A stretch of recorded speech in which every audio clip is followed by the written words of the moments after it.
We have got a speaker now who's going to come up. Some of you might know him. He is Danny Dorling. He is an academic. He is a geographer. And he's a comrade. Please welcome Danny Dorling.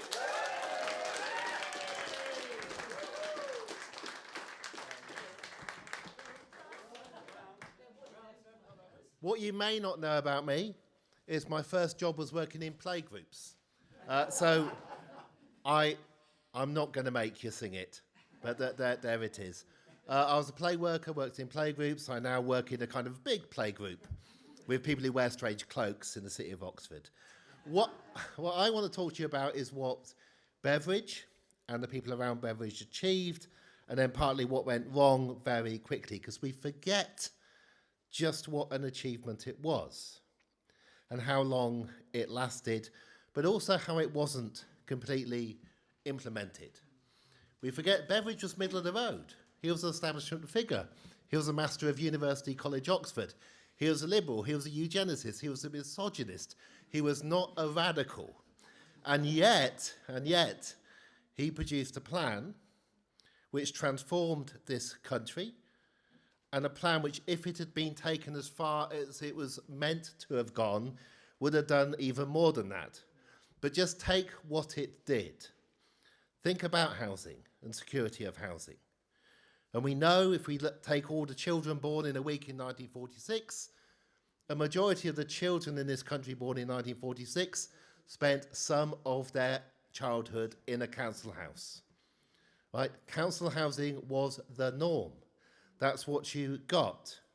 When I was a child, I'm a whippersnapper compared to Mark, obviously much younger. When I was a child, almost all children had security of tenure. Right now, a third of children in England, their parents can receive and do receive a letter telling them they're out in 2 months. There were almost no children in private renting when I was a child. Right? You knew you were going to stay in your home, whether your mum and dad had a mortgage or it was a council house. You were going to stay. You weren't going to have to leave school. You weren't going to lose all your friends. That was all achieved because of the ethos that was fostered in the 1940s and then defended. We had a housing system which was the envy of the world and was copied around the world because we were world leading for the security of people. We developed a health system which was the envy of the world. By the early 1950s, bar 6 very small countries, we had the highest life expectancy in the world. I was born in a city where infant mortality was the lowest on the planet because we had baby incubators in the NHS hospital. Right? All these achievements wouldn't have happened without this plan having been enacted. Education. We were world leading again. We were beginning to say that it was okay for children to be educated and to mix with each other. It took until the 1960s before we actually said, actually, it's really okay for them all just to go to the same school. But we did that before many, many other countries did it, and other countries copied us. And they now have the best education systems in the world, which are comprehensive, where you all go to the same school. So these achievements were enormous, but they were not all achieved. Not everything in the plan was achieved. In particular, the promise that parents should receive enough money to be able to look after their children, inflation-proof, irrespective of the circumstances they find themselves in, that was not enacted. It came in gradually later. You got child allowances later, but we never fully enacted that. Had we enacted that for children, we would be a different country today. Because when children grow up out of poverty, when they grow up together, when they go to the same schools together, when they see what is possible, they do not allow what has occurred in this country to occur. So what has occurred in this country? It is depressing. Somebody has to be in this situation. Of all the nations that the United Nations measure when it looks at how child poverty is changing, and in most of them, by the way, child poverty is falling worldwide, but in the minority it is rising, and of all those countries, the country in which it is rising fastest is the United Kingdom. The tragedy is Following the Beveridge report, we were world leading in health, in education, in housing, in security, in caring for each other. And we are now world leading in terms of rising child poverty, rising infant mortality, in the heights of our children falling. It is remarkable that we have done this, that we have gone from a country which was incredibly unequal in the 1930s to become the second most equal large country in Europe after Sweden by the late 1960s, 1970s, and then U-turned again to become the poster child for the far right in Europe, so that all our political parties moved towards thinking that free markets and profit were the solution, and assistance was something you gave people when they were not good enough, and you criticised them about that. It has failed. It is greed. It is ignorance. All those giants came up, and they came up in our leaders. I'm going to read you one thing that William Beveridge said, because many people don't realise how common it was to be decent in the past. Here's the words.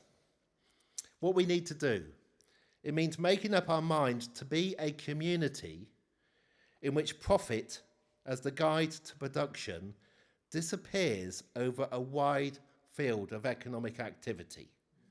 Right? That over a wide field of economic activity. And don't believe this is impossible now. We're meeting on the day after the government have instructed the workers of a steelworks to ignore any instruction from management not to keep the steelworks going. Right.